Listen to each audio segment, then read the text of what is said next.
Olá, pessoas queridas do canal Mulheres Inspiradoras. Trouxemos aqui a live que foi veiculada também no canal da EAP, Mulheres e Dispositivos de Gênero. Como a escola pode colaborar para a promoção de uma educação antissexista, com a doutora em psicologia pela UNB, Valesca Zanello. Essa live faz parte da formação Mulheres Inspiradoras e, assim como este material, estaremos disponibilizando novos materiais a cada semana. Então, se inscrevam em nosso canal e não deixe de deixar suas contribuições nos comentários. Muito obrigada. Bom dia! Bom dia, boa tarde, boa noite, dependendo do horário que você for assistir a nossa live de hoje, a live Mulheres e Dispositivos de Gênero, como a escola pode colaborar para a promoção de uma educação antissexista.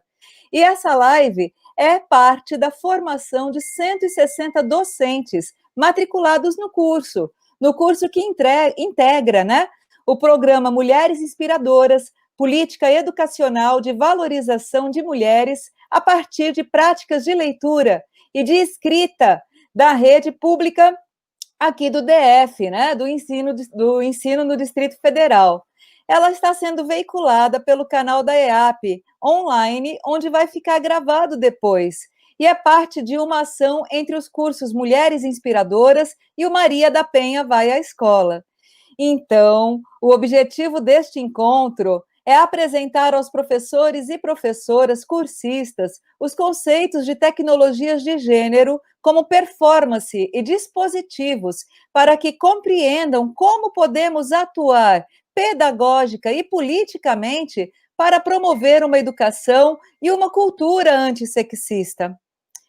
Então, para a gente entender assim esse contexto, é importante que todos aqui se lembrem, saibam, né, os nossos convidados também, que os cursistas participantes do curso Mulheres Inspiradoras, ao longo da formação, deverão construir projetos autorais que contemplem questões de gênero e raça e que estejam ancorados em 3 pilares: a leitura, a escrita autoral e a pedagogia crítica de projetos. A ideia não é que elas venham a reproduzir o projeto original Mulheres Inspiradoras, não, mas que elas inspiradas, né, ou eles inspirados nesse projeto, construam seus próprios projetos que estejam alinhados ao perfil de suas comunidades.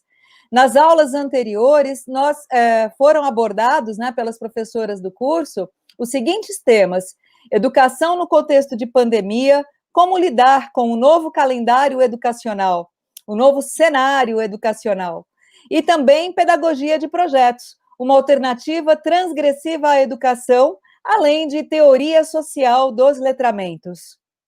Então, para a realização dessa live, nós vamos contar com a professora Valesca como palestrante, a professora Gina como debatedora, a professora Maissara dando suporte em toda a seleção de comentários, né, que vai ser subsidiado no final da live, e eu sou a professora Juliana Botecchia, trabalho no setor de tecnologias aqui da EAP, né?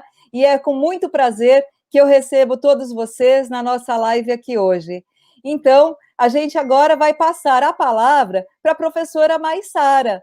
A professora Maissara, ela vai fazer uma breve apresentação desse curso Mulheres Inspiradoras e também do curso Maria da Penha, que são parceiros dessa iniciativa aqui hoje. A professora Maissara, ela é professora da Secretaria de Educação, especialista em letramentos e mestra em Linguística pela Universidade de Brasília, com ênfase em análise de discurso, crítica e teoria social dos letramentos e inclusão. Ela atua como formadora da EAP no curso Mulheres Inspiradoras. Maissara, bem-vinda! Obrigada, Juliana. Bom dia a vocês que estão nos assistindo.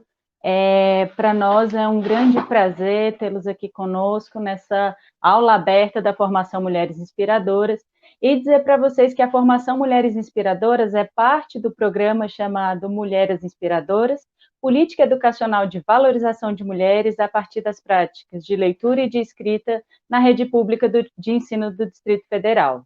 Esse projeto, esse programa, né, tem origem em um projeto desenvolvido no CEF12 de Ceilândia, em 2 edições, né? O projeto foi criado pela professora Gina em 2014, realizado com o apoio da professora Vitória Régia, à época supervisora pedagógica da unidade de ensino. Em 2017, a partir de um acordo de cooperação internacional, ele foi transformado em programa, né, em projeto piloto, chegando aí a 15 escolas da nossa rede pública. Desde 2018, então, ele vem se consolidando, né, como política pública educacional. E nos anos de 2018 e 2019, o programa contou, né, com a valorosa contribuição de várias formadoras, professoras Bruna Lucena, Ana Cláudia Souza, Cristiane Portela, Valéria Vieira e a psicóloga Valéria Rossi. O curso Maria da Penha Vai Escola é uma iniciativa construída a partir de uma parceria entre a Secretaria de Educação do Distrito Federal e o Tribunal de Justiça do Distrito Federal e Territórios. Os dois projetos têm o compromisso em comum, que é preparar educadores, orientadores, psicólogos e agentes públicos em geral, que atuam nas escolas e outros que integram a nossa rede, né? Para construir e implementar ações pedagógicas comprometidas com a educação antirracista e antissexista. Hoje, o curso, né, na EAP, Maria da Penha Vai Escola, tem 3 formadoras que são as professoras Isabel, Elizabeth e Gisele.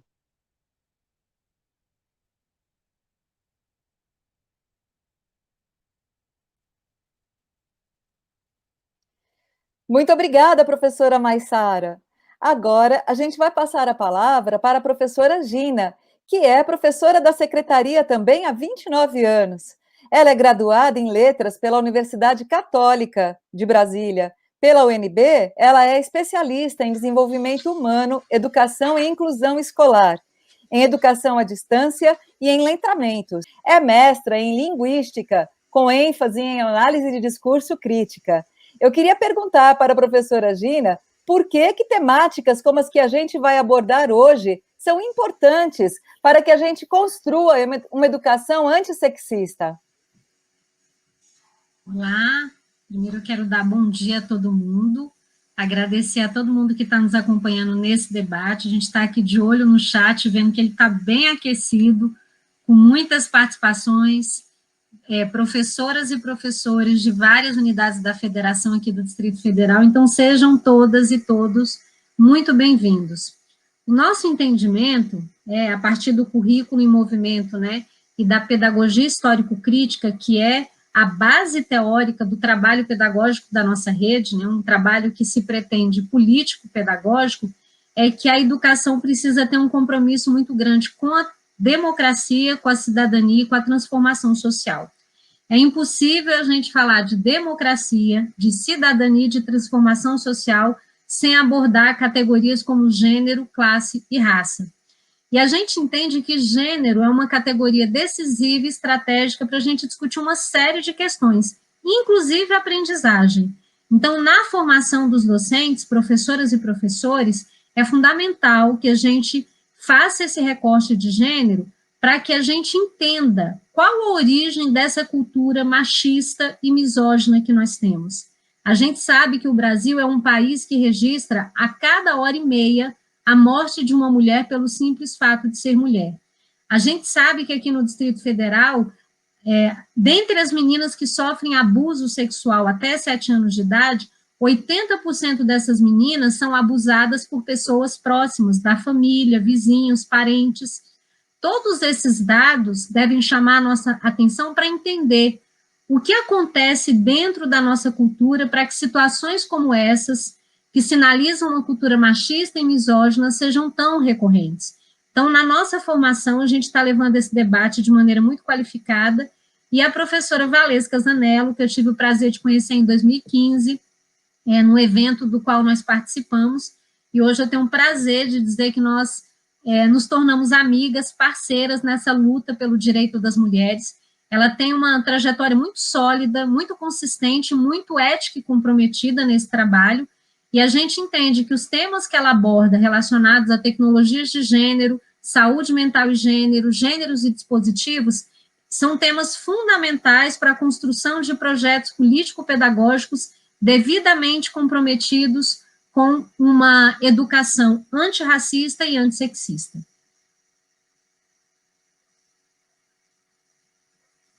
Maravilhoso, Gina. A partir de agora, nós vamos ouvir a nossa convidada especial de hoje, a nossa palestrante. A gente gostaria de chamar agora a professora Valesca Zanello, que nos fará uma fala de 40, 45 minutos, e ela vem pela Universidade de Brasília, é graduada em Filosofia e em Psicologia, é mestre e doutora em Psicologia e coordena o grupo de pesquisa Saúde Mental e Gênero no CNPq. É membro do grupo de estudos feministas da UNB. Professora Valesca, somos todas suas. Olá, bom dia. Então, gente, olha só, vamos recapitular. Eu falei, vou falar de uma forma sucinta para voltar para o exemplo da Ariel. Eu falei, então, que gênero, hoje a palavra gênero tem sido usada em pelo menos 3 sentidos ou acepções. Lembrando que o sentido da palavra é o uso. Você pode usar a mesma palavra com sentidos diferentes. Quais são essas 3 acepções? Primeiro, a ideia de masculino e feminino. E aqui, né, eu expliquei para vocês que tem gente que vai trabalhar com o masculino e o feminino pensando de uma maneira essencialista. Por exemplo, pessoas que trabalham com o sagrado feminino. Eu não gosto dessa acepção. Eu trabalho com essa primeira acepção de gênero, mas com binarismo estratégico, que é um conceito de uma autora chamada Spivak. Ou seja, se o binarismo que foi construído histórica e culturalmente existe, eu vou precisar de conceitos binários para poder nomear os fenômenos da nossa cultura, até que isso se transforme, tá? A segunda acepção, o sentido, tem a ver com orientação sexual. Então, quando se discute aí a questão da homossexualidade, pansexualidade, assexualidade, e o terceiro, que tem a ver com a identidade de gênero. Quando se acredita, então, que pelo fato de você ter um corpo X, você tem que ter, preferencialmente, uma identidade de gênero X. São as questões trans. Por que eu estou chamando a atenção disso? Porque são pautas distintas, que podem ter interseccionalidade. Mas quando se tem hoje muito a crítica, né, do povo que defende, temos que combater a ideologia de gênero, eu falei para vocês que ideologia de gênero é um discurso ideológico. Gênero é um campo de estudos científicos que tem pelo menos 50 anos. E pesquisa científica dá trabalho. Então, tem pessoas que nunca leram um livro de gênero e criticam o gênero. Geralmente, quem fala de ideologia de gênero está criticando a segunda e a terceira acepção. Ou seja, geralmente é o combate às questões LGBT. São pautas importantes? São. Só que quando a gente pensa gênero só como a segunda e terceira acepção, a gente esquece que o normal, em aspas, a regra, também é gênero. Eu, como pesquisadora, eu trabalho a regra. O quanto tornar-se homem, tornar-se mulher, na nossa cultura no Brasil hoje, que é uma cultura binarista, sexista, é marcado por várias microviolências, e essa microviolência não quer dizer que é uma violência pequena, quer dizer que é uma violência que é tão naturalizada e invisibilizada e a gente não percebe. E também o quanto tornar-se homem e mulher desta forma, que eu vou explicar para vocês, tem consequências que às vezes são nefastas e levam as mulheres e os homens ao sofrimento e ao adoecimento, tá? Então, isso é muito importante. O que é gênero? Gênero, eu trabalho com a teoria, em parte com a teoria da Judith Butler. Eu falei para vocês que a definição dela de gênero é uma repetição estilizada de performance. Performance, como existe uma performance no teatro. Comportamento, vamos colocar assim. Mas veja, existe um roteiro, um script, a mesma peça pode ser performada de formas diferentes por atores diferentes. Então, existe uma certa liberdade na performance, mas não é total. Se o ator inventar muito, você não vai perceber mais que é a peça. Gênero é isso. Tem uma certa escolha individual no modo de performar, mas existe o script. Esse roteiro, e eu não quero que vocês pensem que é uma coisa que é fechada, que é uma essência. É uma construção histórico-cultural. Portanto, quando você nasceu, esse roteiro já existia. E você foi interpelado com esse roteiro. Fecha a perna para as mulheres. Você já é uma mocinha. Para de rebolar, você já é um homenzinho, tá? Então, várias coisas que a gente escutou do que é ser homem, do que é ser mulher. Mas veja, esse script, esse roteiro, ele está em processo. Ele é gerúndio, ele não é substantivo. Ele está sendo transformado. Uma coisa importante, e aí daqui eu me afasto da Judith Butler, é que gênero não é apenas performance, não é apenas comportamento, você não faz de você o que você quer. Gênero também é emocionalidade, e aqui eu trabalho com a antropologia das emoções. Essa abordagem, ela aponta o quanto as emoções são configuradas na cultura. Então, a gente também aprende a sentir de uma determinada forma e a suprimir certos sentimentos que não são considerados adequados pela cultura. Em culturas sexistas, esses afetos, essas emocionalidades são muito distintas. Eu falei para vocês, o exemplo que eu dei é o quanto, por exemplo, a raiva é interpelada a ser suprimida nas mulheres. Então, quando você tinha lá 5, 6 anos, você chegou, as meninas, né, as mulheres, deu um soco no coleguinha, é muito comum a gente ouvir, mas você é uma mocinha, mocinha não sai batendo nas pessoas assim. Isso faz com que as mulheres tenham como a principal forma de expressão do sofrimento, seja a tristeza, seja a raiva, o choro.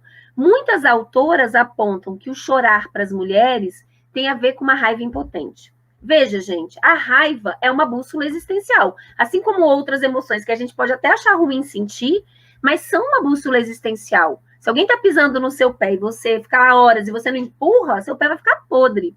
Então, a raiva é algo fundamental. E as mulheres desaprendem tanto a sentir, quanto a usar a própria raiva a seu favor. E os homens? Um exemplo para os homens é que eles desaprendem a chorar, desde que eles se entendem por gente, que eles escutam. Para de chorar, menino, parece uma menininha. Já descobriu que ser menininha é um negócio ruim, misoginia, né? Para de chorar, você já é homem não fica chorando. Então, como é que geralmente os homens expressam a raiva, a tristeza, através de comportamentos agressivos? E, né, a sociedade não só interpela, como acha mais adequado e aceitável. Então, quando a gente estiver falando aqui do gênero, do tornar-se pessoa, que em culturas sexistas equivale a tornar-se homem e mulher, dentro de roteiros que são prescritos de forma muito diferenciada, tanto em termos de performance quanto de emocionalidades, a gente vai estar falando, então, dessas questões. Como é que se dá essa aprendizagem, né? Vamos colocar assim. Principalmente através das tecnologias de gênero. Existe uma microfísica do poder, ou seja, isso se dá de forma muito concreta e muitas vezes também muito invisibilizada. O que são as tecnologias de gênero? Esse é um conceito que foi cunhado pela Teresa de Lauretis, e ela diz o seguinte: as tecnologias de gênero são produtos culturais que não apenas representam, retratam as diferenças de gênero, mas reiteram, reafirmam, recriam. Então, as tecnologias de gênero não são um retrato apenas, elas têm um poder ativo, no sentido de configurar emoções, de interpelar performances. E numa cultura marcada pela virtualidade, como é a nossa, as principais tecnologias de gênero são as mídias. Então, como eu estava explicando para vocês, filmes, propagandas, músicas, eu quero muito que vocês saiam daqui vendo onde estão as tecnologias de gênero. Capa de revista, gente, está no nosso cotidiano. E os exemplos que eu trouxe, eu estava falando da Ariel. O primeiro exemplo que eu queria trazer para vocês, que é um desenho que eu sei que todo mundo assistiu, é o desenho da Ariel. Veja, a Pequena Sereia. A Ariel é uma menina curiosa, né? Faz o que dá na tenda, é topetuda. O pai dela diz assim, não vai em tal lugar, ela não quer nem saber. Ela faz o que dá na tenda, até ela conhecer um homem. Quase todas as tecnologias de gênero voltadas para as mulheres colocam como centro um homem. E aí o que acontece? Ela fica apaixonada, quer conquistar o cara, e ela vai barganhar com a Úrsula no fundo do mar para trocar aquela cauda de sereia por um corpo de mulher. E o que ela abre mão? Da voz. Bom, ela pergunta assim para a Úrsula, mas como é que eu vou conquistar esse homem sem voz? E a Úrsula começa então a requebrar e diz, para que voz se você tem quadris? E os bichinhos cantam a seguinte musiquinha para ela. O homem abomina a tagarela, garota caladinha ele adora. Se a mulher ficar falando o dia inteiro e fofocando, o homem se zanga, diz adeus e vai embora. Olha que tragédia, né, gente? Sempre isso, uma mulher sem um homem é uma tragédia. Não vai querer jogar a conversa fora, que os homens fazem tudo para evitar. Sabe quem é a mais querida? É a garota retraída e só as bem quietinhas vão casar. Então, duas pedagogias afetivas fundamentais nesse desenho. Que a coisa mais importante na vida de uma mulher é ter um homem. E 2, se você quiser ter e manter um homem, você tem que aprender a se calar a boca. O silêncio é uma performance de gênero, tá? Os homens também aprendem a se calar, mas por outra razão. O silêncio dos homens tem a ver com a cumplicidade na casa dos homens, com a broderagem. O silêncio das mulheres tem a ver com preservar o bem-estar dos outros e manter as relações. Não é à toa que na nossa sociedade a doença mental de mulheres tem a ver com depressão e ansiedade. A depressão e a ansiedade tem a ver com a implosão psíquica. O fato de você se calar não quer dizer que está resolvido, tá? Geralmente tem a ver com um engolir, e isso leva a uma implosão. Um outro desenho que as pessoas geralmente falam, e a Mulan? Gente, a história da Mulan. Mulan se veste de homem, vai para a guerra, faz com que a guerra seja vencida e volta para a aldeia dela, tá? Com a maior condecoração do império, que é uma medalha lá que o rei, o imperador dá. Quando ela chega na aldeia, a avó dela diz assim, vai para a guerra, ela toda feliz, e volta com uma medalha, deveria ter voltado com o marido. Você aí, Letícia, estou inventando, está fazendo doutorado, está feliz porque foi, sei lá, aprovada no doutorado com louvor, onde é que você vai arrumar um namoradinho? Cuidado, hein? Quem muito escolhe, fica sem escolha. A pior coisa que pode nos acontecer, e é isso que a gente aprende, é ficar solteira. Gente, você pode ser a desembargadora, que se você for solteira, eu vou falar, mas claro, gente, a mulher mal amada, por isso que ela se dedicou tanto à carreira. A gente vai aprendendo uma forma de amar que é identitária. Nós, mulheres, somos tecnologias de gênero umas para as outras. Querem ver? Quando vocês ficam aí 1 ano, 2 anos sem encontrar a amiga estava solteira da última vez. Você sabe que ela está no mestrado, no doutorado. Quando você encontra, e aí, amiga? A gente não pergunta. Como é que está o mestrado? E aí, tá namorando? Casou? O que eu estou informando para a amiguinha? Que a coisa mais importante na vida de uma mulher é ter um homem. Então, comecem a pensar vocês como tecnologia de gênero. Mudem as perguntas. Como é que está o mestrado? Como é que está o doutorado? Como é que está a vida? Está viajando muito? Tá? Isso faz parte, então, do nosso cotidiano. Mas eu também quero ainda trazer outros exemplos. A Bela e a Fera, gente. A história de uma menina que foi sucesso de bilheteria de novo, né? Na regravação agora. A história de uma menina linda que se casa com uma besta. E vejam que coisa, ela transforma a besta num príncipe encantado. Olha que pedagogia afetiva terrível, cruel. A gente aprende que uma mulher de verdade faz do homem o homem que ela quer. E não é à toa que a gente tem tantas mulheres que persistem em relações abusivas. Eu vou falar disso já já, isso tem a ver com dispositivo amoroso, tá? Mas eu quero que vocês percebam como é que a cultura vai interpelando isso. E eu trouxe 2 exemplos de música sertaneja, né? Porque eu tenho certeza, nós somos maioria na profissão, na categoria de professoras, né? E não tem como a gente desconstruir o dispositivo amoroso e materno das nossas alunas se a gente não passar por esse processo de desconstrução.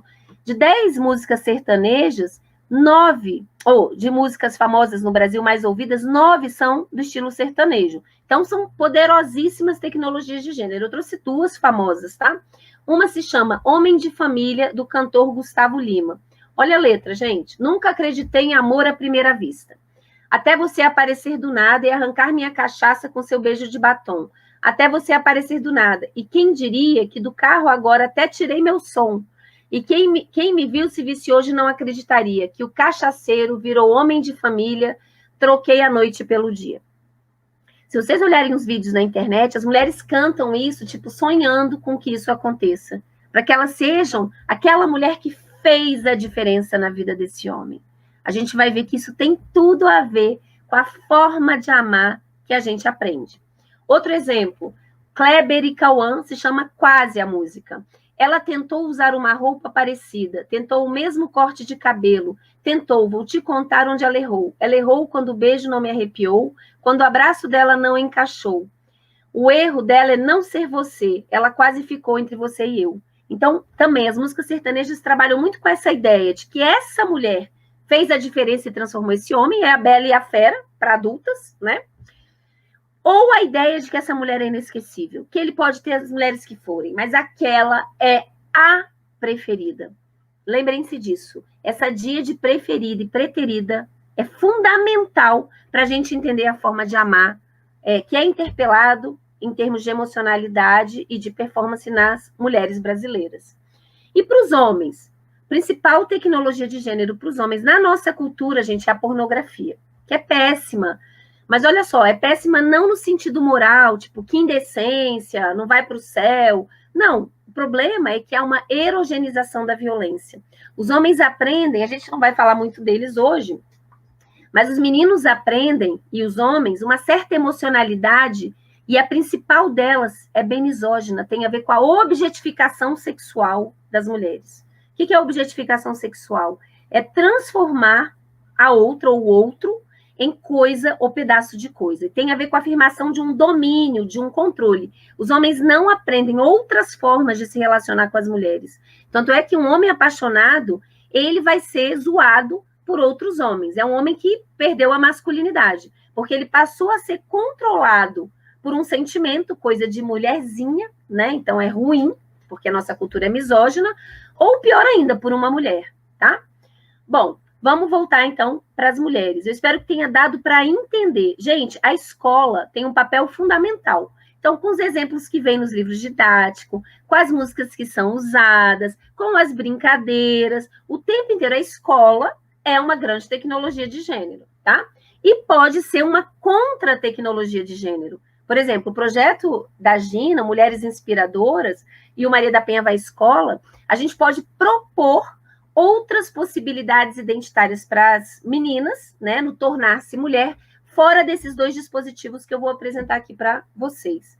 Então, tornar-se mulher na nossa cultura hoje no Brasil, lembrando que isso não é uma essência, isso é histórico, pode se transformar, ainda bem, e a educação tem um papel importante, se dá dentro do dispositivo amoroso e dispositivo materno. Bom, vamos falar do dispositivo amoroso. O que significa o dispositivo amoroso?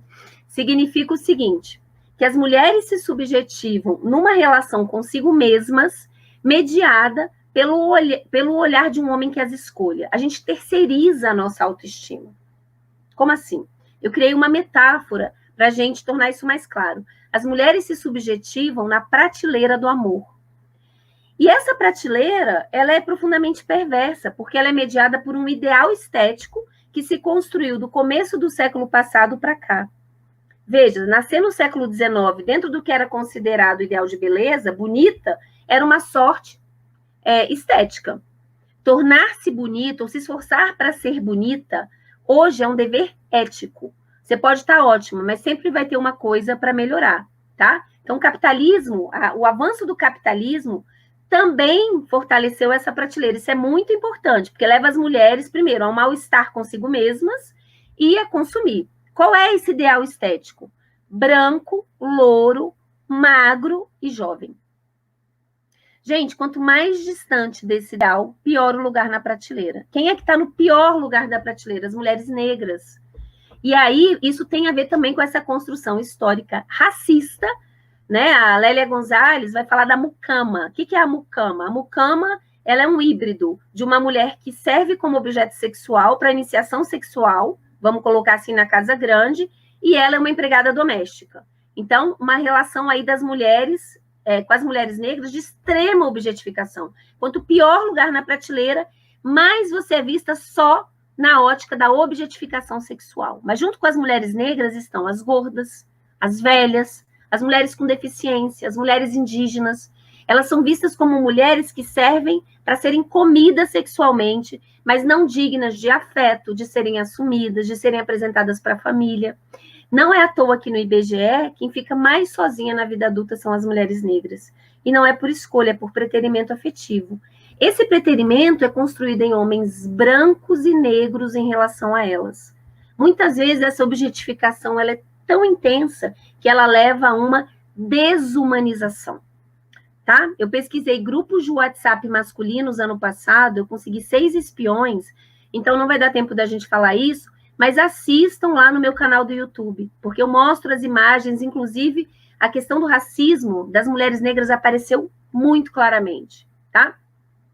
Veja, olha só, se a gente se subjetiva na prateleira do amor, então a gente se subjetiva umas com as outras na relação de rivalidade. Porque se eu quero ser escolhida, ser passível de ser escolhida, Ou eu quero brilhar mais que a coleguinha, ou apagar o brilho alheio para eu ter chance. Quem é que lucra com a rivalidade entre as mulheres? Os homens. Mesmo você aí que está pensando, eu sou a Gisele Bündchen, então estou bem. Gente, mas você vai envelhecer se você sobreviver ao Covid. Você pode ter um acidente, você pode engordar. No fundo, a prateleira é ruim para todas nós. E ela é boa para os homens, porque eles são eleitos como avaliadores físico e moral das mulheres. Então, gente, o mais perebado do perebado, e aí pensa em perebado, homem perebado, pode ser físico, moral, o que vocês quiserem, existencial, se acha no direito de te julgar. Então, é aquele homem que está com aquela barriga de chope na praia e diz assim, nossa, olha lá, baranga, baleia, né? O Paulo Guedes, independente de você gostar dele como economista, falando da mulher do Macron, o bicho é feio. Ele é um exemplo de perebado.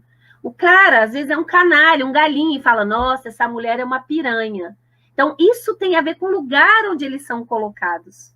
E qual é o nosso botão de vulnerabilidade dentro do dispositivo amoroso? Ser escolhida. Lembrem-se disso. Então, eu estou aqui, estou no meu trabalho, convivo com um cara, eu acho, cara, esse cara é meio sem sal, meio perebado, chato, e o cara começa todo dia a me trazer um bombom. Aí eu viro pra Gina e falo, ai, Gina, ele é tão fofo. Eu me apaixono pelo apaixonamento que eu vi que eu fui capaz de provocar. Lembra que eu falei que eu comecei dizendo que a gente terceiriza a nossa autoestima? É muito comum as mulheres se apaixonarem pelo apaixonamento que elas causam.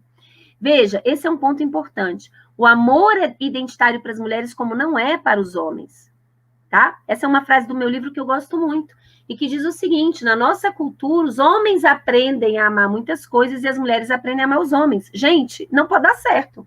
Por isso que as relações heterossexuais são muito desiguais, porque a gente dá 1000 e a gente recebe 10. E quem de nós recebe 100, a gente acha que tirou sorte grande.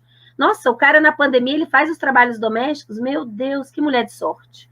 Quando eles fazem o mínimo, tá? Nossa, lembra do aniversário de casamento, te dá uma roupa que cabe e acerta o seu gosto, ou seja, presta atenção em você. Lembrem-se, os homens lucram com dispositivo amoroso. Homem só fica sozinho no nosso país se ele quiser, gente. Vejam o Bruno Goleiro, o feminicida.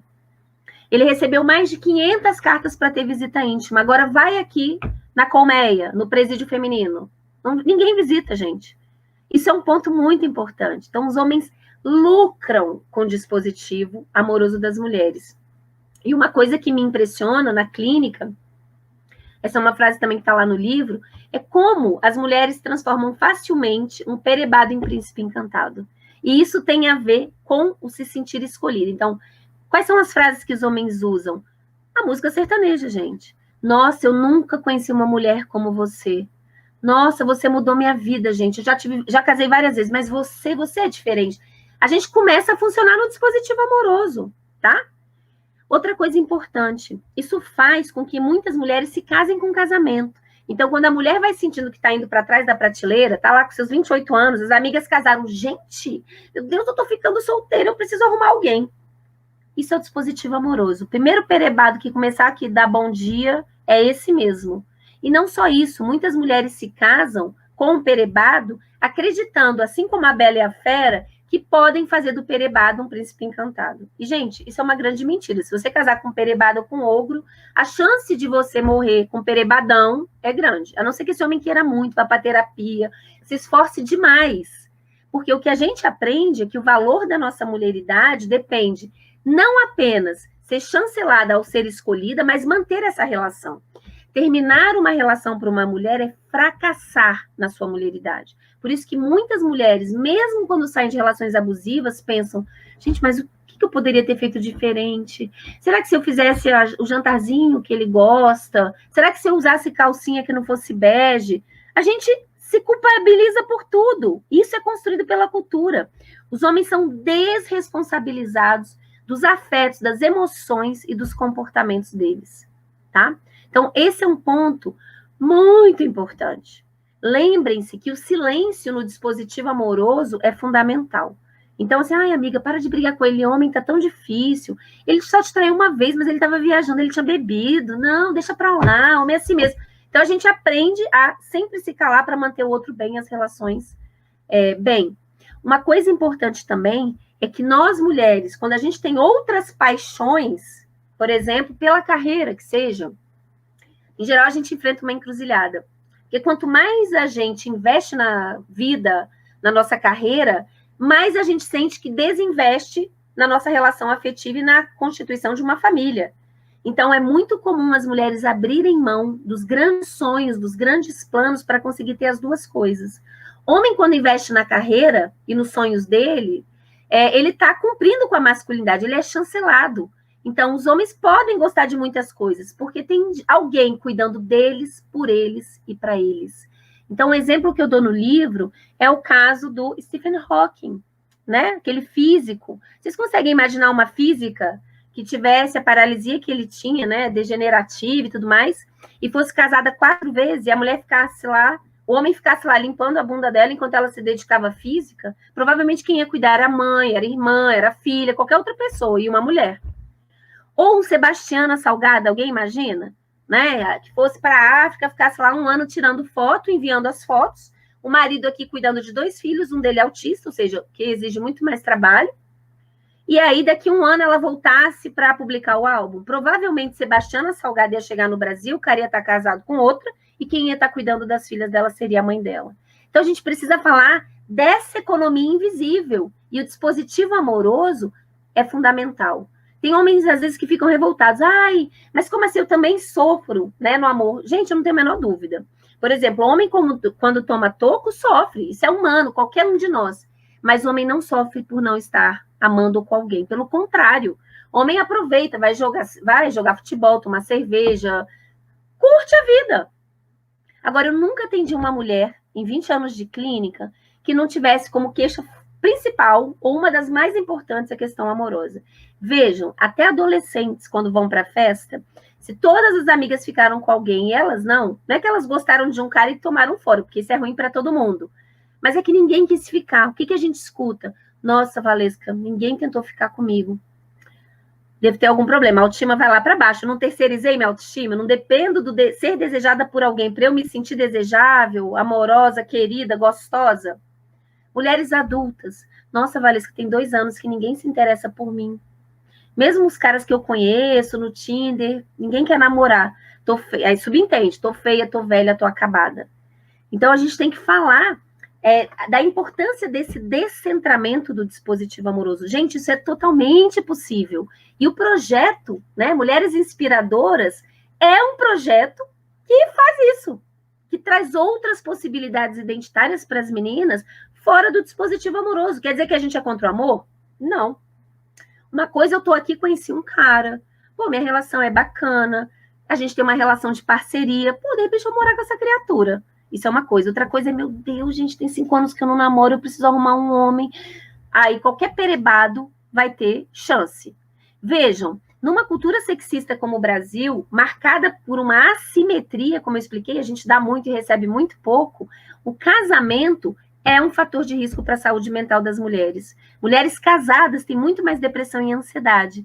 Quando que o casamento é um fator de proteção para a saúde mental das mulheres? Quando as relações são igualitárias e tem parceria. Coisa que é raro no nosso país. As mulheres lésbicas podem estar pensando aí, estou livre disso. Não. Um grande erro nos estudos de gênero é achar que desconstruir orientação sexual desconstrói o dispositivo de gênero.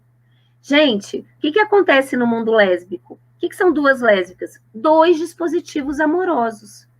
Por que se brinca no mundo lésbico que as lésbicas não namoram, elas se casam? Né? Mal ficaram, já vem com um caminhão de mudança.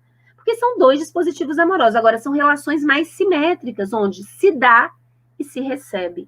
Nas minhas pesquisas sobre envelhecimento, dispositivo de gênero e orientação sexual, me surpreendeu quem estava melhor eram as mulheres lésbicas. Tá? Por fim, no dispositivo amoroso, eu queria também destacar uma coisa que é pouco discutida na nossa cultura, que tem a ver com estupro no casamento. Veja, o que é uma mulher adulta heterossexual no nosso país? É uma mulher que aprendeu a usar o sexo como objeto de barganha, usar a objetificação, a auto-objetificação como objeto de barganha. Então, também, em 20 anos de clínica, eu nunca atendi uma mulher heterossexual adulta que nunca tenha feito sexo sem vontade, pelo menos uma vez. Eu estou sendo muito generosa, tá? Nós aprendemos, E nós falamos umas para as outras, amiga, tem 2 semanas que você não tem relação sexual, pelo amor de Deus, você vai perder seu marido. E se ele ficar com outra mulher, a culpa é sua. Mas se ele tiver broxa por algum motivo, e aí você ficar com outro homem 2 semanas, não, você é a vadia. Deu para entender? Isso tem a ver com gênero. A gente aprende a usar o nosso corpo como capital matrimonial. Eu falei do ideal estético, eu queria destacar para vocês que uma média aí de 50% das brasileiras gastam até 24%, gente, do salário delas com produtos de beleza. E aí, produtos de beleza é tudo: desodorante, perfume, creme, que vai do Jequiti ao Lancôme, esmalte, sombra, maquiagem em geral. É muita coisa. Enquanto os homens estão preocupados em ganhar o mundo, a gente está preocupado em não ter ruga, em estar bonita. Deu para entender? Isso é bom para eles, não para a gente, tá? Vamos falar do dispositivo materno. O dispositivo materno aponta para uma construção histórica que data do século XVIII, ou seja, tem a ver com aquilo que eu falei no começo da minha apresentação aqui, de um borramento ideológico entre a capacidade de procriar e a capacidade de cuidar. Como assim? A capacidade de cuidar é uma habilidade humana. Qualquer ser humano é capaz de cuidar. Mas tem sido interpelado naquelas portadoras de útero, nos seres portadores de útero, e não nos demais seres. O que isso quer dizer? Que com a consolidação do capitalismo no século XVIII, pelo fato da gente ser portadora de útero, nós somos vistas como naturalmente cuidadoras. Então, o cuidado não é visto como um trabalho, não é pago, não é reconhecido, é simplesmente um ato de amor e de vocação. Como eu falei para vocês, o capitalismo explora o dispositivo materno das mulheres. Mas como é que isso foi feito? Eu não sei se vocês sabem, mas até final do século XVII, as mulheres na Europa, elas não amamentavam as crianças. Não existia um sentimento de criança que a gente tem hoje, que é aquela coisa, ai, coisa linda. Não, criança era um adulto em miniatura, se sabia que a maioria ia morrer mesmo, então já tinha um monte de filho. E, geralmente, se paria, dava para uma ama de leite, em todas as classes sociais. As ricas davam para amas mais chiques, que moravam na cidade, e as pobres davam para camponesas. Então, há registros históricos que mostram, assim, camponesas transportando 30, 40 crianças, bebezinhos empilhados, ia caindo, ia morrendo. A criança voltava, mais ou menos com 4 anos de idade, já fazendo cocô no pinico. Como é que se convenceu? Quem tem filho sabe o trabalho que dá. Como é que se convenceu uma mulher que não tinha nem que amamentar a ter que amamentar? Veja, as mulheres não tinham valor nenhum, gente. Foi nesse momento, e para o capitalismo, porque o índice de mortalidade infantil era altíssimo, para o capitalismo, ter excedente populacional é algo fundamental. Porque quanto mais gente, mais eu posso pagar um salário ínfimo, porque eu tenho disputa. Então, tanto o Estado quanto a igreja se deram as mãos e começaram a construir um discurso que as mulheres tinham um lugar que era insubstituível, que nós seríamos as responsáveis pelo futuro da nação. Veja, para quem não tem nada, ter alguma coisa, é muito. Se construiu uma sedução narcísica dentro da maternidade, se construiu o que eu chamo no livro de empoderamento colonizado. No primeiro momento, se convenceu as mulheres a amamentarem, depois a cuidarem, depois a educarem, e com as contribuições, os desserviços das psicologias, da psicanálise e da pediatria, começo do século passado, se construiu a maternidade científica. Quer dizer o seguinte, que a mãe foi vista como a responsável pela estrutura da personalidade, pelas emoções da criatura. Isso quer dizer o seguinte, para quem é mãe, se você tiver um filho, você pode fazer o seu melhor. Mas se daqui a 20 anos ele estuprar alguém, ele matar alguém, vão perguntar, mas essa mãe amamentou? Até que idade? Essa mãe deixava na creche? A culpa é sempre da mãe. Não sei se vocês se lembram de um caso de um homem em São Paulo que deixou o filho dentro do carro e foi fazer compra, sei lá. O menino ficou 2 horas e morreu, porque estava muito quente. Quais eram os comentários na internet? Gente, que mulher é essa? Que mãe é essa que abandona o filho com o pai? Gente, paternidade no Brasil é completamente desresponsabilizada. Pai negligente no nosso país é pleonasmo. E eu não estou só falando dos 5 milhões de criaturas brasileiras que não tem o nome do pai na certidão. Estou falando do pai abajur. Esse que eu tenho certeza que muitas de vocês, quem não tinha consciência de gênero, está tendo na pandemia. Que é aquela criatura que está presente, mas que não exerce o cuidado, a responsabilidade de cuidar da criança.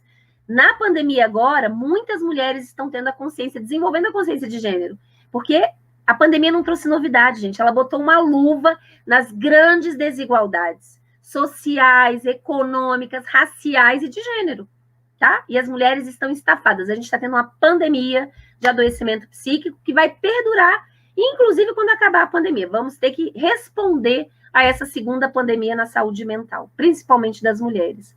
Então, veja, esse é um ponto muito importante. Onde é que a gente vê o dispositivo materno funcionando? No sentimento de culpa. Eu nunca atendi uma mulher mãe que não se sentisse culpada. Quando ela cuida muito, ela se sente intrusiva. Quando ela cuida pouco, ela se sente negligente. Não tem acerto, gente, tá? Aí você vai dizer, mas eu não sou mãe, então estou livre disso. Errado. Qual é a metáfora de base do dispositivo materno? O heterocentramento. Isso quer dizer que existem pedagogias afetivas fortíssimas na nossa cultura que nos ensinam a sempre priorizar o desejo, a necessidade, a demanda do outro em detrimento da nossa. Então, a gente aprende no tornar-se mulher, primeiro o outro, segundo o outro, terceiro o outro, décimo eu. Tornar-se homem é marcado no egocentramento. Primeiro eu, segundo eu, décimo outro. Os homens cuidam muito pouco e muito mal. Dificuldade das mulheres, aprender a dizer não. As mulheres têm muita culpa quando dizem não, tá? E, em geral, criam uma desculpa que parece um altruísmo. Ai, não me custa nada. Mas, na verdade, tem uma questão narcísica, porque dizer não é abrir mão do lugar onde o olhar do outro nos coloca. Veja, esse é um ponto importante.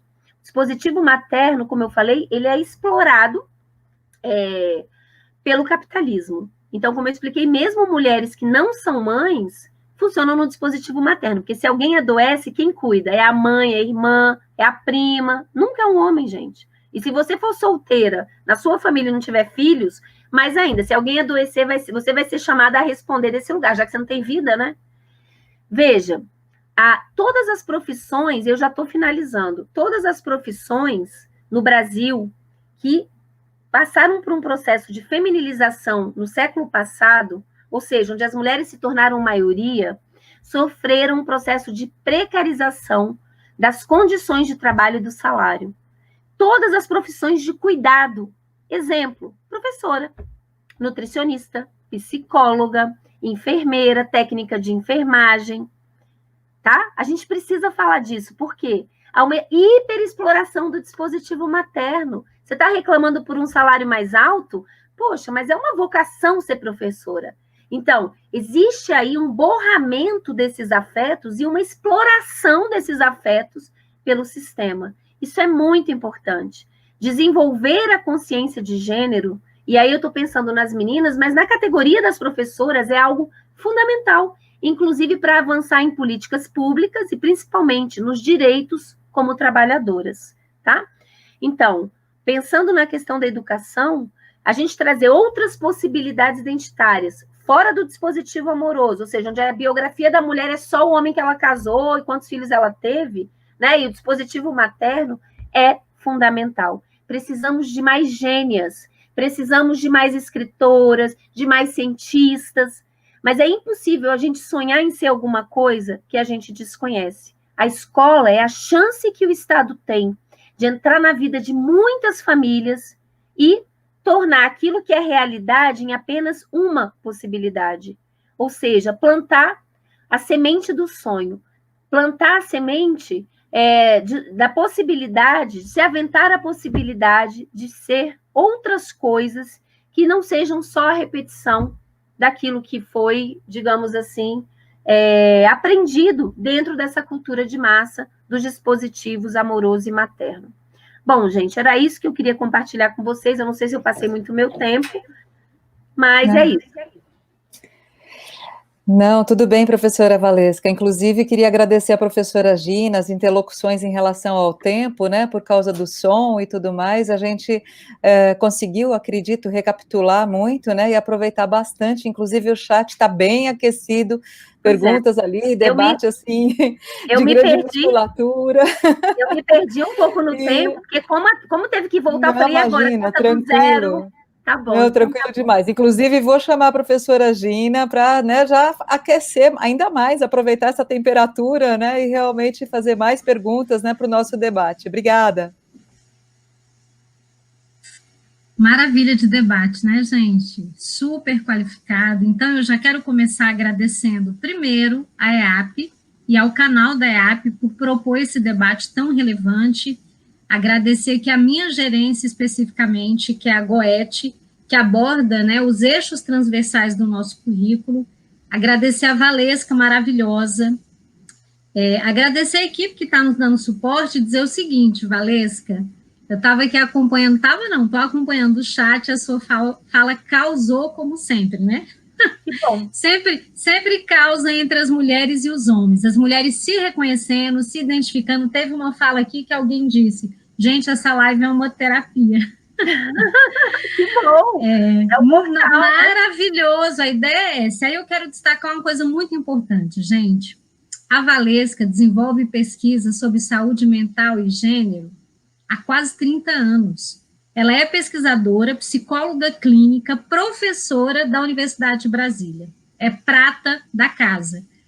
E aqui, Valesca, depois você vai ter tempo de olhar no chat, a gente teve uma manifestação das mulheres e a manifestação dos homens até bem contundente, bem agressiva em alguns casos. Eu vou ler um comentário aqui para você, que eu acho que ele é bem representativo da realidade que a gente tem.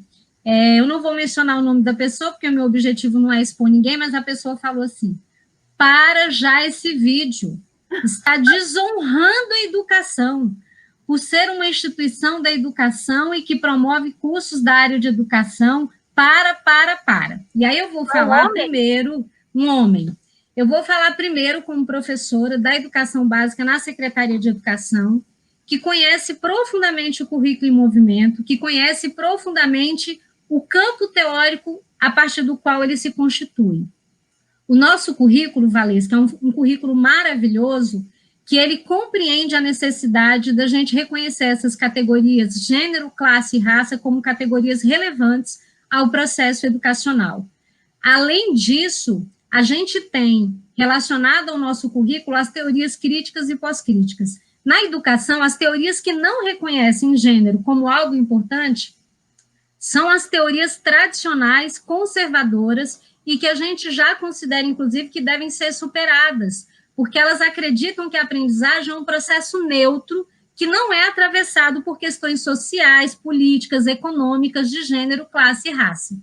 Então, para essa pessoa que diz que a gente tem que parar de discutir isso, é o contrário. A gente precisa discutir, porque, segundo a Constituição, a educação está a serviço da construção da cidadania e do fortalecimento da democracia. Como eu disse lá no início da nossa conversa, não se faz educação de qualidade social e educação para transformação quando você tem uma educação que não discute esses pontos. E olha, eu apresentei 2 dados, talvez a Valesca tenha mais dados para apresentar. A cada hora e meia, no Brasil, uma mulher é morta pelo fato de ser mulher e ela é morta pelo seu marido, parceiro, namorado. No Acre, por exemplo, o índice de violência contra a mulher aumentou em 300% no contexto da pandemia. Eu citei a estatística de que aqui no Distrito Federal, nós temos, das meninas abusadas, 80% das meninas abusadas até os 7 anos de idade foram abusadas pelo pai, pelo padrasto, pelo irmão, pelo primo, pelo vizinho. E não adianta dizer nem todos os homens são assim, como as pessoas estão dizendo. Isso aí apareceu no chat, Valesca, dezenas de vezes, sabe? E aí a gente tem falas como essas e estatísticas que mostram, infelizmente, que há uma hegemonia de uma masculinidade tóxica, de uma masculinidade que olha para a mulher como propriedade. Então, considerando tudo isso aqui e reiterando que tudo que a Valesca fala é fruto de uma longa caminhada como pesquisadora teórica da área da saúde mental e gênero, eu queria que você abordasse um pouco mais, Valesca, sobre essa questão. Você já falou muito bem sobre os homens serem avaliadores, mas eu queria que você trouxesse um pouco mais dessa discussão sobre por que uma educação antissexista é importante também para os meninos, porque fica parecendo aqui que a gente está reivindicando uma educação antissexista apenas para as meninas, e a gente está falando de uma educação antissexista para todo mundo. E aí, antes de passar a fala para a Valesca, eu queria só avisar para vocês que, dentro do contexto da pandemia, nós criamos o canal Mulheres Inspiradoras, onde a gente vai veicular esses conteúdos maravilhosos. A minha grande parceira nessa caminhada, a professora Maissara, vai colocar aí no chat para vocês o link do nosso canal, pedir para vocês nos seguirem. Tudo que for produzido na formação, mesmo para quem não é cursista, a gente vai veicular no canal, porque o nosso objetivo é chegar ao maior número possível de professoras e professores que têm um forte compromisso com essa educação antissexista, que é imprescindível para uma sociedade mais justa. Valesca, está com você. Bom, vamos lá. Primeiro eu quero responder esse moço aí que falou isso. Gente, me desculpe, meu querido, mas para ter uma democracia no nosso país, a gente precisa enfrentar o sexismo e o racismo. Não tem como, se você é a favor de uma sociedade democrática, e se você exerce o cargo de professor, que você não se preocupe com essas questões. Provavelmente é porque você está num lugar de privilégio, né? Então, assim, geralmente quem quer manter as coisas como estão é porque está muito confortável para ele. Mas para a maioria da população, porque somos maioria, mulheres são minoria em termos de direito, mas são maioria. Pessoas negras são maioria da população e são minoria em termos de acesso ao direito, né? Bom, mas vamos falar, eu ia falar das masculinidades, mas eu fiquei com medo por causa do tempo. Então, olha só, gente, primeira coisa, a Gina já falou aí que somos, todo mundo sabe, o 5º país em feminicídio, temos 180 estupros por dia, como ela bem chamou a atenção, que a gente sempre imagina estuprador na rua. Não, 53,8% dos estupros se dão dentro de casa, com meninas com menos de 13 anos. E quem estupra é o pai, é o irmão, é alguém conhecido, é o tio, o padrasto. Então, veja, sempre quando a gente fala de algum problema de saúde pública, a gente sempre se pergunta pelo vetor. Isso é uma coisa que tem me incomodado nos últimos anos. Quando a gente tem uma epidemia de dengue, a gente não fica só falando da população que está tendo dengue. A gente combate o vetor é um mosquito. Por que quando a gente fala de violência, o Brasil está sempre entre os 5 piores países, os piores rankings de violência, a violência é um problema de saúde pública? Por que a gente sempre fica na população-alvo? As mulheres vítimas de violência, o povo negro, genocídio. A gente não pergunta quem é que está matando. E quem é que está matando são os homens. Chegou na hora de colocar as masculinidades na berlinda. A masculinidade é ruim para o próprio homem e para quem convive. Vejam, os homens no Brasil morrem mais de acidente automobilístico, porque eles se arriscam mais, morrem mais em brigas. E outra coisa, eles também morrem mais por suicídio, tá? Então, mulheres no Brasil tentam, às vezes, 10 vezes mais suicídio do que os homens. Mas os homens se matam muito mais. Eu estou aqui numa live da IAP com a Valesca. Tina, tá aberto. Pode te ligar daqui a pouco? Tá. Então, olha só, homens se matam muito mais, porque até na hora de escolher a forma de se matar, o cabra tem que ser macho e escolhe a forma mais letal. Então, a masculinidade no Brasil, ela se constrói no imperativo e no negativo. Os homens aprendem que ser homem é não ser uma mulherzinha, ou seja, o pilar central da masculinidade é a misoginia, é o repúdio às mulheres e às qualidades femininas. E, em geral, como deve ter acontecido aí com os homens, eles dizem, não, mas eu não tenho repúdio, eu amo as mulheres. Gente, a misoginia se manifesta de muitas formas. Tem a forma direta, como, por exemplo, grupos de extrema-direita neonazistas aqui em Brasília, que defendem a ideia de que toda mulher merece ser estuprada, porque o estupro seria corretivo, já que toda mulher nasce uma vagabunda. Valesca, existe isso? Existe. Para mim é um discurso de ódio que ninguém vai duvidar. Porém, a misoginia pode se manifestar de formas que são maquiadas. E a principal forma de misoginia, e eu venho estudando isso nos últimos anos, no Brasil, é a objetificação sexual. Isso quer dizer que os meninos, desde que são pequenininhos, eles são interpelados a aprender essa emocionalidade, a forma de se relacionar com as mulheres, que é pela objetificação, que é transformar mulheres em coisa e pedaços de coisa. Então, ele está lá, brincando na areinha com a amiguinha. O pai, é isso, é sua namoradinha, já deu um beijinho? E o homem, quando ele não mostra essa performance, ele sofre bullying dos amigos. Como é que se dá essa construção? Na casa dos homens. Essa é uma metáfora que foi criada por um autor chamado Daniel Velzerlang, é um francês que estuda masculinidades, e que mostra o seguinte, quem avalia os homens, quem avalia as mulheres são os homens, e quem avalia os homens são os próprios homens. A masculinidade, ela é homoafetiva e homossociável. Isso é muito importante. Imaginem uma casa que, para atravessar de um cômodo para o outro, você é avaliado por outros homens. Mas a masculinidade nunca tem uma prova final. É super cansativo. Os homens têm que dar a ver o tempo inteiro. E essa casa, ela tem como elo central a cumplicidade, a broderagem. Então, o silêncio dos homens, que os homens aprendem, é um silêncio cúmplice. E aí vem a minha questão para os homens.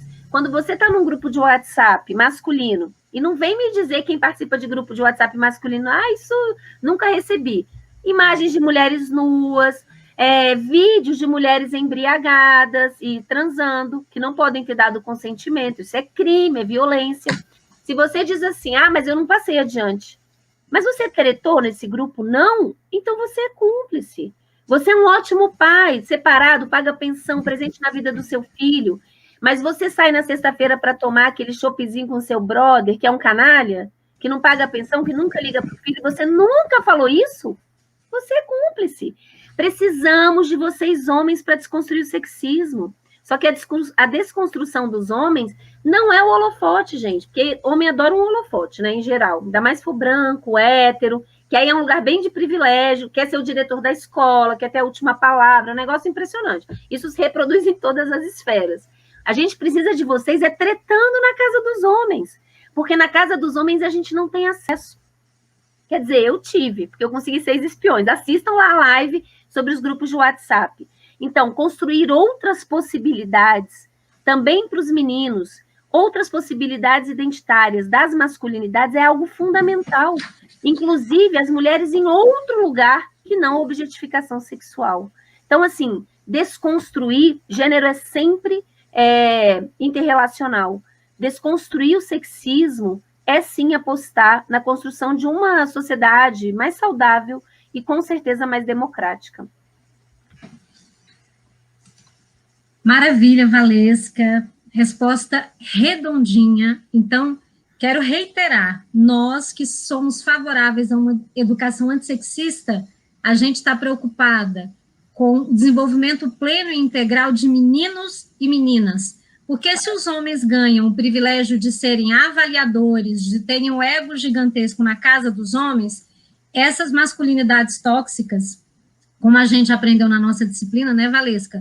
Na nossa cultura, na cultura brasileira, ser homem está relacionado a embrutecer consigo mesmo e com o mundo. Então, é uma masculinidade tóxica que a gente deve combater, porque ela traz prejuízos terríveis para a identidade dos homens. Quero agradecer aqui a participação das pessoas que está o chat super aquecido, dizer que a gente tem algumas perguntas incríveis. Antes de falar das perguntas, eu quero falar do livro da Valesca. A Valesca é prata da casa, né, gente? Ela é da Universidade de Brasília, então ela é da nossa rede de educação, porque eu compreendo a nossa Secretaria de Educação em profundo diálogo com a UNB, e esse livro dela é leitura obrigatória para entender todas essas questões que a gente está abordando aqui. Saúde mental, gêneros e dispositivos, cultura e processos de subjetivação. Desculpa, mas eu tenho o meu, inclusive, autografado, tá? Estava lá no dia do lançamento, né, Valesca? Sim. E aí, quero agradecer a todo mundo que está aqui no chat, mandando perguntas, dizer que essa live ficará gravada em 2 canais, aqui no canal da EAP, no canal Mulheres Inspiradoras, e queria propor aqui uma pergunta para a Valesca muito importante. Pelo que a gente está vendo, a gente está numa conjuntura muito conservadora, autoritária, que tenta silenciar os debates de gênero e raça. Né? Eu constantemente sofro essas situações de estar propondo um debate sobre questões raciais e de gênero, e alguém tenta silenciar o debate. Aí uma professora mandou uma pergunta bem interessante, que é assim, como desenvolver ações relacionadas à educação antissexista junto a comunidades de base patriarcal, com manifestações religiosas e culturais que evidenciam o sexismo e que o defendem como algo natural. Na verdade, ela está falando do Brasil, né? Sim. Como é que a gente trabalha nessa conjuntura, Valesca? Olha só, primeira coisa, gente, pensem na estratégia, tá? Então, assim, por exemplo, eu já fui dar palestra em faculdade evangélica e foi muito interessante, porque eu falei dos dispositivos e quem me convidou não falou que era uma universidade evangélica. E foi super interessante, porque no final, levantou uma moça, uma senhora, ela falou, quero dar o meu depoimento, que o pastor sempre me falou que a gente devia combater o gênero, que não sei o que lá, e agora eu estou entendendo, como assim que eu vou combater uma coisa que vai me fazer bem? Porque eu sou um desses exemplos que fui estuprada a vida inteira no casamento. Ela falou isso. Ela falou, agora eu vou dizer para o meu pastor que a gente, mulheres, tem que defender sim. Ou seja, quer dizer, ela poderia ter ficado chocada, mas ela desconstruiu, porque ela não sabia o que é gênero. Então, a gente tem aí, vamos colocar assim, a inflamação de um discurso pautado nessa tal ideologia de gênero, que, como eu expliquei, não existe. Esse é um discurso ideológico de quem quer manter as coisas como estão. E, infelizmente, gente, principalmente uma certa forma de religiosidade chegou na base aonde o Estado não tem chegado. Então, é exatamente aí que a gente tem que fazer a diferença. O que eu faria? Eu não falaria, por exemplo, de feminismo nem de gênero. Você pode falar dos dispositivos. Você pode falar de outras coisas. Gente, mas vem cá, as meninas não podem sonhar outras questões. Tente ver o que essas pessoas não conseguem nem ouvir a palavra, porque são as palavras que você não vai usar como gatilho. E tente pensar como trabalhar as mesmas ideias de outra forma. É totalmente possível. Quer ver um exemplo? Pegue músicas sertanejas. Para quem está aí, entre lá no blog do Saúde Mental e Gênero, que é o blog que eu tenho com o meu grupo de pesquisa, tem um monte de material. Inclusive, esse capítulo de livro está num livro para download gratuito e tem as músicas. O povo ama a música. Eu começaria uma oficina, né, por exemplo, com essa música. Gente, o que vocês acham desse problema aí? Tem algum problema? Não tem? O que poderia ser diferente? Faria uma dinâmica? Então, isso é muito importante. Se você for falar de violência contra a mulher, o modo como você for abordando, dependendo, muitas mulheres vão se identificar com o seu discurso. Veja, a gente tem que ter a sabedoria, gente, da água. No momento que a gente está, a água não bate de frente, ela circula e vai onde ela quer, tá? Outra coisa também, essa é uma frase que eu aprendi no budismo, que eu acho maravilhosa, que diz o seguinte: a gente não luta contra a escuridão, a gente acende uma vela, tá? A gente não precisa ficar lutando contra a representação que essas pessoas têm, a gente pode criar outra possibilidade identitária. E outra possibilidade identitária, por exemplo, no Mulheres Inspiradoras, é trazendo a vida de mulheres que se realizaram de outras formas. Quer dizer que elas deixaram de casar? Não, mas quer dizer que isso não é o centro da vida. Esse é um ponto muito importante, gente, para as mulheres que estão aí, quando a gente vai se descentrando, mulheres, né, adultas e tal, quando a gente vai se descentrando do dispositivo amoroso, os homens ressentem muito. Eles são tão acostumados a serem a lâmpada e a gente o inseto, que quando eles passam a ser apenas uma das coisas importantes, não a única ou a mais, eles passam a se sentir desimportantes. Muitos entram em crise, mas aí eles que têm que ir para terapia, né, gente? E se desconstruir também, tá? Então, nesse sentido, pense em possibilidades, sempre partindo nisso, eu sou totalmente a favor do método Paulo Freire, a partir da vivência da comunidade aonde você vai trabalhar. Então, quais são as palavras-chave? O que essas pessoas gostam? Eu partiria de material que elas gostam, que tipo de música, como elas se divertem. Por exemplo, vocês falaram aí da questão religiosa, um ex-aluno meu, ele é muito religioso, ele participou de um congresso e ele é feminista. Então, assim, ele me deu uma Bíblia feminista. Ainda não li, tá aqui. Que é exatamente uma parte da igreja, e a gente tem partes progressistas na igreja evangélica, na católica. Então, se aproximar desse povo para falar uma linguagem onde você possa ampliar os horizontes dessa comunidade. Mas lembrando sempre que não pode vir a mudança de cima para baixo. Você tem que partir dos elementos dessa própria comunidade, problematizando e abrindo. Paulo Freire, gente. Eu estou a própria comunista, né? Falando de Paulo Freire e gênero. No Brasil, agora, já é motivo para eu ser comunista. Olha aí, Valesca, eu estou aqui acompanhando o chat, por isso vocês estão vendo aqui, olhando para todos os lados, gente. Porque eu estou tentando trazer as questões que estão sendo trazidas para o chat, agradecer mais uma vez quem está participando, quem está nos prestigiando, agradecer os nossos colegas aí, o Léo, a Lívia, a Larissa, que são lá da minha gerência, estão aqui prestigiando com seus cursistas, a Isabel, a Gisele, a Beth. E aí eu queria fazer uma reflexão, Valesca, muito importante, né? As pessoas estão falando aqui que há mulheres que aplaudem o machismo, e eu lembrei de uma fala que a gente teve, que consciência de gênero e de raça não é ponto de partida, é ponto de chegada. poder pensar o seu lugar de mulher numa perspectiva crítica é algo que não é dado a todas as mulheres. Como sujeitos sociohistóricos que nós somos, o nosso ponto de partida é admitir que todos nós, em alguma medida, somos racistas, machistas e sexistas. Nós, mulheres, reproduzimos o machismo porque nós estamos dentro dessa cultura. Esse é mais um motivo para a gente propor uma educação que aborde essas temáticas. E aí, queria trazer mais um ponto nessa perspectiva que você está trazendo das estratégias, que é lembrar o seguinte: a gente está parecendo que a gente está falando aqui como se a gente tivesse separado do resto do mundo. Gente, os dados que a gente traz sobre a violência contra a mulher não são dados só do Brasil, são dados do mundo inteiro. E, para vocês terem uma ideia, o UNFPA, que é um organismo internacional vinculado à ONU, em 2016, ele lançou o relatório mundial sobre a situação das meninas no mundo, e é chocante. Esse relatório aponta que as meninas no mundo, quando completam 10 anos de idade, deixam de ser vistas como pessoas e passam a ser vistas como objetos a serem exploradas. No casamento precoce, no trabalho doméstico, no trabalho infantil, no casamento forçado, porque essa lógica da desumanização das mulheres, ela perpassa todas as culturas. Então, defender uma educação antissexista é defender uma educação que ajude as meninas a vislumbrarem outras possibilidades identitárias, como disse a Valesca aqui, porque essa educação patriarcal, baseada numa cultura misógina e machista, faz as meninas acreditarem que o único sentido da existência delas é serem escolhidas por um homem para casar.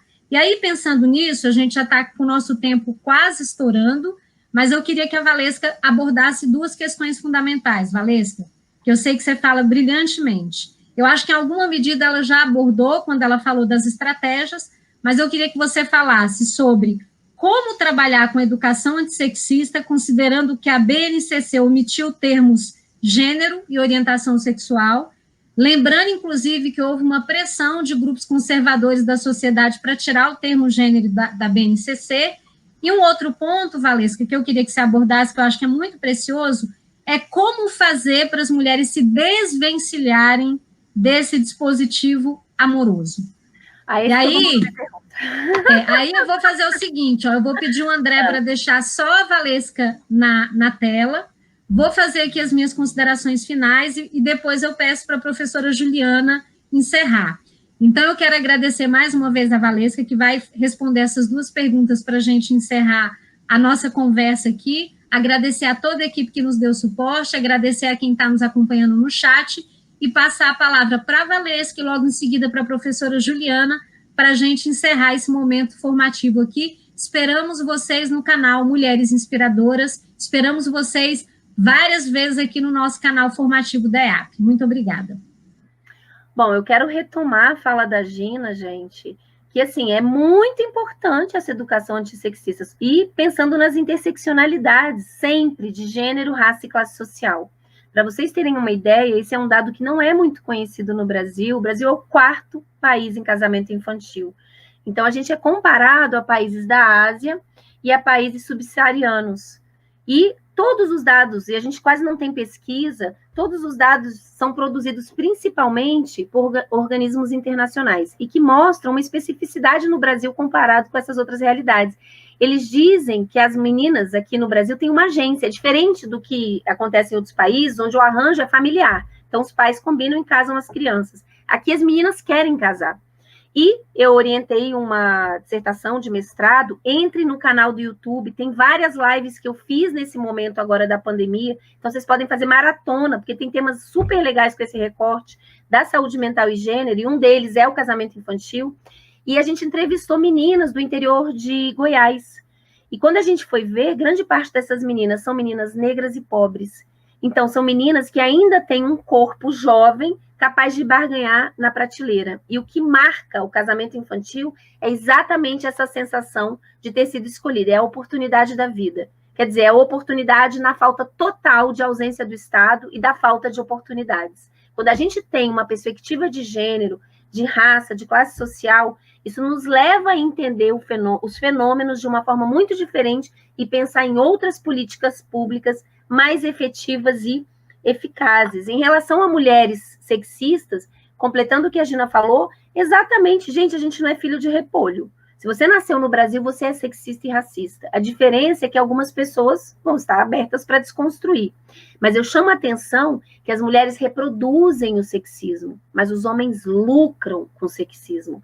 Da mesma maneira que pessoas negras podem reproduzir o racismo, mas quem lucra com o racismo somos nós brancos. E isso é uma tarefa, vamos colocar assim, um desafio para todos nós, para homens e mulheres, para pessoas brancas e pessoas negras.